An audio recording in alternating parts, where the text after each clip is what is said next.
Praise the Lord. Hallelujah. Hallelujah. Hallelujah. தூயவர் தூயவர் தூயவர், படைகளின் ஆண்டவர் தூயவர் தூயவர், இஸ்ரேலின் கடவுள் தூயவர் தூயவர், ஆபிரகாமின் கடவுள் தூயவர் தூயவர், யாக்கோப்பின் கடவுள் தூயவர் தூயவர். ஹalleluya. தானியேலின் கடவுள் தூயவர் தூயவர், தாவீதின் கடவுள் தூயவர் தூயவர், என்னுடைய கடவுள் தூயவர் தூயவர், உலகத்தை ஆசீர்வதித்தவர் தூயவர். ஹalleluya. உலகத்தை படைத்தவர் தூயவர் தூயவர். ஹalleluya. எங்களை வழி நடத்துகிறவர் தூயவர். ஹalleluya. ஹalleluya.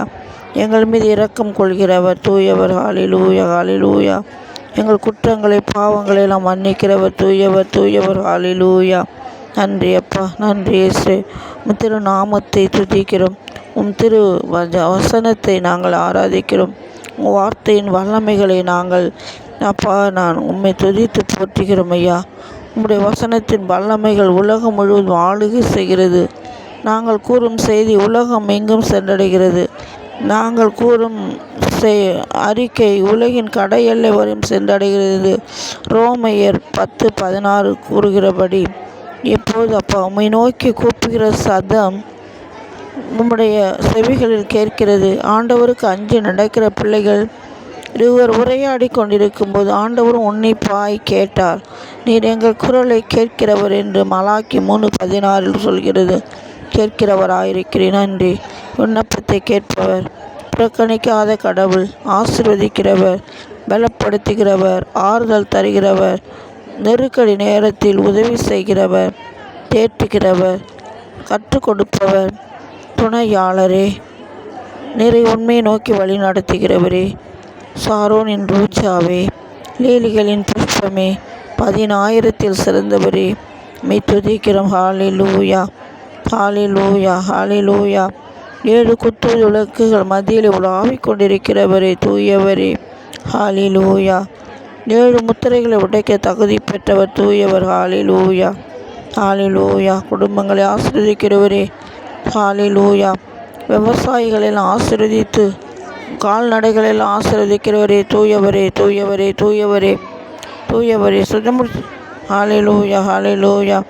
ஹalleluya. உண்மை உள்ளவரே, உயிர் உள்ளவரே, என்னை நேசிக்கிறவரே, என்னை தேற்றுகிறவரே, என் ஆற்றலே, என் அன்பே, என் உயிரே, உம்மை துதிக்கிறேன். என்னை நேசிக்கிறவரே, அகிலத்தை ஆண்டு நடத்துகிறவரே துதிக்கிறோம். அப்போ அந்த காலை வேளையிலே அகில உலகத்தை நீ ஆளுகை செய்வதற்காய் துதிக்கிறோம். எங்கள் குடும்பங்களை எல்லாம் ஆளுகை செய்வதற்காய் துதிக்கிறோம். எங்கள் நெருக்கடியில் நீ உதவி செய்கிறதற்காக துதித்து ஹalleluya துதித்து போற்றுகிறோம். நன்றி செலுத்துகிறோம். நன்றி ஆண்டவரே. இந்த பொங்கல் விழாவை கொண்டாடுகின்ற தமிழ் மக்களை ஆசீர்வதியும், கால்நடைகளை ஆசீர்வதியும், விவசாயிகளை ஆசீர்வதிங்க அப்பா. எல்லாம் பள்ளிக்கு பெருக செய்யுங்க. கொடுத்த ஆசீர்வாதங்களுக்கு நன்றி. நீ எல்லா விளைச்சல்களையும் கொடுத்தீரே, நீர் வளத்தை ஆசீர்வதித்தீரே, எல்லா இயற்கைகள் தானியங்கள் கொடுத்தீரே, ஆசீர்வதித்தீரே. தமிழ்நாட்டில் எல்லா அகில உலகதும் அப்பா எல்லா விளைச்சல்களெல்லாம் ஆசீர்வதிக்கிறீரே. நன்றி. பஞ்சம் பசி இல்லாமல் மக்களை உணவு உட்கொள்ள கிருபை செய்தீரே. நன்றி. விளைச்சல்களை கொடுத்த தேவனுக்கு நன்றி. மரம் செடி கொடி காய்களில் கனிகளை கொடுத்தவரே நன்றி அப்பா. நீர்வளங்களை கொடுத்த ஆறுகள் குளங்கள் கால்வாய்கள் எல்லாவற்றிலும் நீரை கொடுத்தவரே நன்றி அப்பா. பொங்கி வழி நீரூற்றுகளை கொடுத்தவரே நன்றி ஆண்டவரே. நன்றி அப்பா. செழுமையிலான மக்களையும் எங்களையும் வழி நடத்துகிறேன். நன்றி அப்பா. அப்போ உங்கள் ஆளுகைக்கு நன்றி அப்பா. வளமிக்க தோட்டமாக ஆக்குகிறவரே நன்றி இயேசுவே. ஹalleluya துதிக்கிறோம். நான் உன்னோடு இருப்பேன் என்றீரே. ஆமாண்டவரே. எங்கள் பல வேளைகள் பல கஷ்டத்தில் பல நஷ்டத்தில் நீர் எங்களோடு இருக்கிறீர். துதிக்கிறோம் ஐயா, துதிக்கிறோம் அப்போ. நாங்கள் எதிர்பார்க்க முடிவை நமக்கு தருபவர் நம் தேவன். ஆமீன். நீர் நாங்கள் எதிர்பார்க்கிற முடிவெல்லாம் நீங்கள் கொடுக்க, நாங்கள் நினைப்பதற்கு வேண்டுவதற்கு மேலாகவே நீர் கொடுக்கிறவர் என்று எபேசியர் 3:18-19 சொல்லப்பட்டபடியாக நினைப்பதையும் வேண்டுவதையும் தருகிறவரே துதிக்கிறோம். நன்றி ஆண்டவரே. எப்பொழுதும் மகிழ்ச்சியாயிருங்கள், இடைவிடாமல் இறைவனுக்கு நன்றி செலுத்துங்கள் என்று சொன்ன 1 தெசலோனிக்கர் 5:16 படியாக ஆண்டவரே இந்த வசனத்தின் வல்லமைகளை நாங்கள் எடுத்து பயன்படுத்தினோம். அந்த வசனத்தை வாழ்ந்து பார்த்தோம், செயல்படுத்தி பார்த்தோம். அது அப்படியே நடைபெற்றதற்காக நன்றி அப்பா. அந்த வசனத்தில் உள்ள வல்லமைகளை எங்களுக்கு பொழிந்தீரே, ஆசீர்வதித்தீரே. நன்றி அப்பா, நன்றி. துதிக்கு பாத்திரரே, எமக்கு நன்றியோடு கூட நன்றி துதி புகழ்ச்சிகளை ஏறெடுக்க நல்ல பிதாவே, ஆமீன். பிரியமானவர்களே, 1 தெசலோனிக்கேயர் 5:16 பார்க்கிறோம், எப்பொழுதும் மகிழ்ச்சியாக இருங்கள், இடைவிடாமல் ஜெபியுங்கள், என்ன நேர்ந்தாலும் இறைவனுக்கு நன்றி கூறுங்கள் என்ற இறை வார்த்தையை நான் வாழ்ந்து பார்த்துருக்குறேன். எங்கள் அம்மாவுக்கு டிபி நோய். அப்போ எல்லா இடத்துலையும் கண்டுபிடிக்க முடியல. கண்டுபிடிச்ச அந்த 2004 சுனாமி நேரத்தில் ரத்தம் வாங்கி அப்படியே கோப்பையாக ரத்தம் வாந்தி எடுத்துகிட்டு இருந்தாங்க. அப்பா கண்டுபிடிக்கும் போது 3rd ஸ்டேஜ்னு சொன்னாங்க. நாங்கள் கொண்டு வந்து கடைசியில் 3-4 ஹாஸ்பிட்டல் போய் கண்டுபிடிச்சி பார்த்துட்டு, அப்புறம் கடைசியில் ஒரு டாக்டர் சொன்னாங்க ஒரு ஹாஸ்பிட்டலில், இவங்களுக்கு 3rd ஸ்டேஜுமா 23 kg தான் இருக்கிறாங்க, இவங்களுக்கு வந்து உடம்புல ஒன்றுமே இல்லை, பிழைச்சாலும் கூட இவங்களுக்கு வந்து உடல் இல்லை, அவங்களுடைய ஆவியினால தான் ஆவி பலத்தினால தான் இருக்கிறாங்க, இவங்க சரீரத்தை எலும்பு தான் இருக்குது, அவங்க மருந்து மாத்திரையோ எதுவுமே செல்லாது, அவங்க இருக்கிற மட்டும் இருக்கட்டும், அவங்கள அவங்க சாப்பிட்றது சாப்பாடெல்லாம் கொடுங்க, ஆனால் மருந்தை நிறுத்திடுங்க என்னன்னு சொன்னாங்க. 1000 mg டேப்லெட்டு, அடுத்தது பென்சிலின் இன்ஜெக்ஷன் 1 நாள் விட்டு 1 நாள் போட சொன்னாங்க. 2 நாள் போட்டோம், ரத்தம் வாந்தி அப்படியே கோப்பையாக எடுத்தாங்க. அதே போல் மாத்திரை போட்டாலும் வாந்தி வந்துடுது. நிறுத்திட்டோம். 2 மாதம் எனக்கு கான்வென்ட் லீவு கொடுத்தாங்க, அம்மாவை பார்த்துக்க சூழ்நிலை பார்த்து. ஆனாலும் சரிப்படுத்த முடியல மருந்துனால். டாக்டர் சொல்லிட்டாங்க 10 நாளில் உங்கள் அம்மா இறந்துடுவாங்க அப்படின்னு சொல்லி. எங்கள் அம்மா, நான், எங்கள் அத்தை இருந்தோம். அப்போ எங்கள் அம்மா முன்னாடியே வச்சு சொல்லிட்டாரு, அப்போ பயப்படாதீங்க, ஆண்டவர் உங்கள் ஆண்டவர் உங்களுக்கு சித்தம் இருந்தால் உங்களை சுகப்படுத்துவாங்க, பயப்படாத போங்க, நல்லா சாப்பிடுங்கன்னு சொல்லி அனுப்பிட்டாங்க. மருந்து மாத்திரையெல்லாம் ஓரம் கட்டிட்டு, இன்ஜெக்ஷன் எல்லாம் ஓரம் கட்டிட்டு, நாங்கள் எங்கள் அப்பா, நான், எங்கள் அம்மா முழங்கால் படியிட்டு, அவங்களுக்கு வந்து அருள் இந்த மாதிரியே பரலோக ஜெபம் சொன்னாங்க. டெய்லி 2 மாதம் இருந்தேன், பிப்ரவரி கடைசி வரை இருந்தேன், ஜனவரியிலேருந்து. அப்போ டெய்லி நான் எங்கள் அப்பாவும் பைபிள் படிப்பார், அதனால் பைபிள் எடுத்து அந்த வசனங்களை உச்சரித்தோம். ஆண்டவர் கொடுக்குற வசனங்கள் எல்லாம், பச்சளையோ களிம்போ சுகம் கொடுக்கவில்லை ஆண்டவரே, மாறாக உடைய வார்த்தையே இந்த டிபி நோய்க்கு சுகம் அளிக்கிறது தாவுமேரி அம்மாவுக்கு அப்படின்னு அது அறிக்கை செய்தோம். அதே போல் 1 தெசலோனிக்கேயர் 5:16, எப்பொழுதும் மகிழ்ச்சியாக இருங்கள், இடைவிடாமல் ஜெபியுங்கள், என்ன நேர்ந்தாலும் நன்றி கூறுங்கள், இந்த வசனத்தை நாங்கள் அறிக்கை செய்தோம். ஆண்டவரே, நாங்கள் மகிழ்ச்சி அடைய போகிறோம், நீங்கள் சுகப்படுத்தி சாட்சியாக நிற்பீங்க. ஏன்னா நான் உங்கள் பணியை எங்கள் சிஸ்டர்ஸுக்கு டெய்லி மருத்துவ பணி தான் செய்கிறேன். ஒரு நாள் கூட நான் லீவ் எடுத்ததில்லை, ஒரு நாள் கூட லீவு கூட வந்தாங்க என் அப்பா அம்மாவை பார்க்க வரல. ஆனால் இந்த ஒரு கடைசி உடல்நிலை சுகமில்லாத நேரத்தில் தான் வந்து உதவி செய்ய வந்திருக்கேன். எவ்வளோ பேருக்கு நான் நின்று கூட்டிகிட்டு போய் ஹெல்ப் பண்ணியிருக்கிறேனே, இன்றைக்கி என் அம்மாவுக்கு நீங்கள் ஹெல்ப் பண்ணுங்கப்பா அப்படின்னு சொல்லிட்டு நான் ஜெபம் பண்ணினேன். அப்போ அந்த வசனத்தை நீங்கள் சுகப்படுத்திடுவீங்க அம்மாவை, அதுக்காக நாங்கள் மகிழ்ச்சியோடு உனக்கு நன்றி செலுத்துகிறேன் சப்பா, நீங்கள் சுகப்படுத்திட்டீங்கன்னு நான் நம்புகிறேன். இடைவிடாமல் ஜெபிக்க சொன்னீங்க, நீங்கள் சுகப்படுத்ததுக்கு நன்றி. எந்த சூழலிலும் அழுக வருது, அந்த ரத்தத்தை பார்க்கும்போது உடல் 23 கிலோ தான் இருக்காங்க, உடலை பார்த்தாலே பயமாக இருக்குது. ஆனால் மனசு கவலை, யாரும் கவனிக்கலை, நல்ல சாப்பாடு தரல, அவங்கள கவனிக்காத எல்லாம் விட்டுட்டாங்க அப்படின்னு மன வேதனை ஒரு பக்கம் இருந்தாலும், ஆனாலும் ஆண்டவரை துதித்தோம். மாற முடியும் அப்பா, உள்ளார்ந்த மனிதன் நாளுக்கு நாள் புதுப்பிக்கப்படுகிறான் என்று சொன்னது போல் அம்மா புதுப்பிக்கப்பட்டாங்க. ஆனால் அவங்களுக்குள்ள ஆவியானவர் வல்லமை உள்ளவராக இருந்தார். உடல் ஊக்கமற்றதான், ஆனால் ஆவியோ வலிமை உள்ளது என்று சொன்ன போல் எங்கள் அம்மாவுடைய அம்மாவில் இருந்த ஆவியானவர் அவர் திடப்படுத்தினார். அவங்களுக்கு நடக்க நல்ல சத்தமாக ஜெபிப்பாங்க, நல்ல சத்தமாக பேசுவாங்க, நல்லா நடப்பாங்க. ஆனால் உடல் மட்டும் இல்லை. அப்படியாப்பட்ட ஒரு தருணத்தில் ஆண்டவர் தான் அந்த வசனத்தை நாங்கள் அறிக்கை செய்தோம். எப்பொழுதும் மகிழ்ச்சியாக இருப்பது, இந்த துன்பத்திலையும் ஆண்டவரை நீங்கள் சுகப்படுத்துவீங்கன்னு மகிழ்ந்து நன்றி சொல்கிறோம். நீங்கள் சுகப்படுத்துவீங்கன்னு இடைவிடாமல் நாங்கள் நன்றி சொல்லி இடைவிடாமல் உங்களை ஞாபகப்படுத்துகிறோம், உங்களுக்கு சுகப்படுத்துங்கன்னு சொல்லி. எந்த சூழலும் இந்த டிபி இரத்த வாந்தி பிழைக்க மாட்டாங்க டாக்டர் 10 நாள்னு சொல்லிட்டாங்க. ஆனால் நீங்கள் அம்மாவுக்கு பெரிய மருத்துவர். ஆனால் இடைவிடாமல் ஜெபிக்கிற என் கடவுள், நீங்கள் உயிர் கொடுப்பீங்க. அந்த தானியல் ஜெபித்தான், இடைவிடாமல் ஆராதிக்கின்ற உன் கடவுள் உன்னை காப்பாற்றுவார் போன்னு சொன்னார் பார்த்தீங்களா. அதே போல் சிங்கக்கோயில் உன்னை தப்பிப்பார் போன்னு சொல்லி அந்த நெபுகாத்நேசரை அனுப்பினது போல் இடைவிடாமல் ஆராதிக்கிற என் ஆண்டவர், நீ எங்களை அம்மாவை சுகப்படுத்துவீங்கன்னு கண்ணீரோடு ஜெபித்தோம். அந்த வசனத்தின் வல்லமைகள் அம்மாவுக்குள் இறங்கியிருக்கிறது. ஆனால் அவர் தம் வார்த்தையை அனுப்பி அவர்களை சுகப்படுத்தினார். அழிவு தரும் குழியிலிருந்து அவர்களை காப்பாற்றினார். நீங்கள் வசனத்தை அனுப்பி சுகப்படுத்தியிருக்கிறீங்க. அவர்கள் கூறும் செய்தி உலகம் எங்கும் சென்றடைகிறது.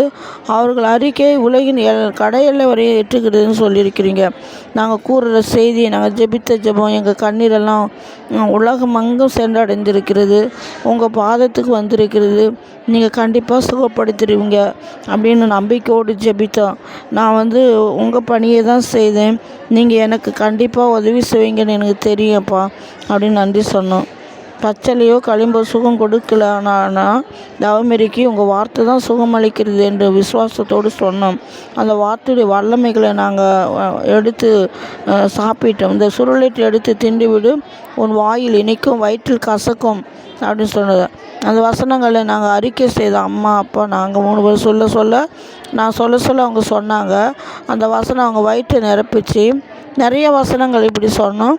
அப்போ அந்த வயிற்று நீ உண்ணும் உணவையும் குடிக்கும் தண்ணீரையும் ஆண்டவர் ஆசீர்வதித்து நானே உன்னை குணமாக்கும் ஆண்டவர் அப்படின்னு சொன்ன வசனங்கள், நிறையா வசனங்களை சொன்னோம்.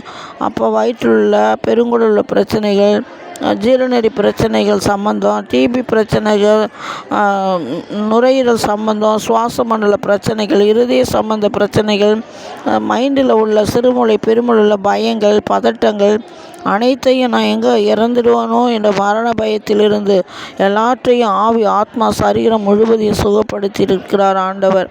ஆனால் எங்கள் அம்மா 19 வருடம் இருந்தாங்க. மருந்து மாத்திரை தூக்கி போட்டுட்டு எப்போ டெய்லி ஜெபத்தை ஏறெடுத்தோம், வசனத்தில் எடுத்து அறிக்கை செய்தபோது ஜெபத்தில் அவங்களே உட்கார வச்சோம் பாருங்கள். அதுதான் அவங்க ஜெபத்தை கேட்டால் அவங்க முழங்கால் படிக்கிட்டு தான் செய்வாங்க எங்கள் அம்மா. அப்போ எங்கள் அப்பா முழங்கால் படிக்கிட்டு தான் செய்வாங்க.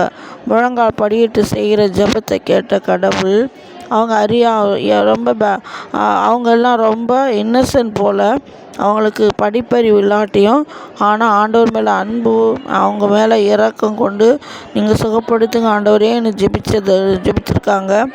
நான் ஜெபித்த எங்கள் 3 பேருடைய ஜெபத்தை கேட்டால், எங்கே 2 3 என் பெயரால் குடியிருக்கிறார்களோ அங்கே அவர்கள் மத்தியில் இருக்கிறேன் என்று சொன்னது போல் எங்கள் 3 பேர் மத்தியில் இருந்து எங்கள் ஜெபத்தை, கண்ணீரை, கவலையை, எங்களுடைய ஏக்கங்களை எல்லாத்தையும் கண்ட கடவுள், உங்கள் கவலைகளெல்லாம் என்னிடம் ஒப்படைத்து விடுங்க, நான் உங்கள் மேல் அக்கறை கொண்டுள்ளேன் என்று சொன்னதான் கடவுள் அம்மாவை சுகப்படுத்தினார். 19 வருடங்கள் 2004 2019 வரையும் அம்மா உயிரோடு இருந்தாங்க. அவங்கள நல்லா கவனிக்க முடியல, கடைசிலையும் இன்னும் கூட இருந்திருப்பாங்க. ஆனால் ஆண்டவர் அவங்கள 19 வருஷமாக சாட்சியாக வாழ வச்சு ஆண்டவர் எடுத்துக்கிட்டாங்க. அவங்களுக்கு நாங்கள் இந்த வசனங்களின் வல்லமைகளை உங்களுக்கு தெரியப்படுத்திக்கிறோம். நீங்களும் உங்கள் நோய் நேரத்தில், உங்கள் துன்ப நேரத்தில் வசனத்தை வச்சு நம்பிக்கையோடு ஜெபித்து அதை உண்டு பாருங்கள். அதை சாப்பிட்டு பாருங்கள். ஆண்டவர் எவ்வளவு இனியவர் என்பதை சுவைத்து பாருங்கள் என்று திருப்பாடல் 34:10 சொல்லப்பட்ட வசனங்களின் வல்லமைகள் சுவை உள்ளவர், அவர் மருத்துவர், குணமளிப்பவர், உயிர் கொடுப்பவர் என்பது புத்துயிர் அளிப்பவர்.